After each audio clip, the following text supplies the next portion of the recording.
கோவை மாவட்ட ஐக்கிய ஜமாத்தின் சார்பாக கோவை மாவட்ட அரசு காசி நியமனத்திற்காக மனு தாக்கல் செய்வதற்காக மேட்டுப்பாளையத்தைச் சேர்ந்த அப்துல் ஹமீத் பாக்கவி அவர்களை காசியினுடைய நியமனத்திற்காக ஐக்கிய ஜமாத்தின் சார்பாக ஐக்கிய ஜமாத்தினுடைய உறுப்பினர்கள் சேர்ந்து கலெக்டரிடம் மனு கொடுத்திருக்கிறோம்.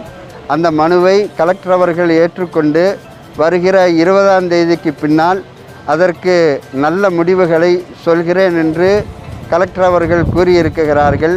அதன்படி மனு கொடுத்துவிட்டு திரும்பி இருக்குகிறோம்.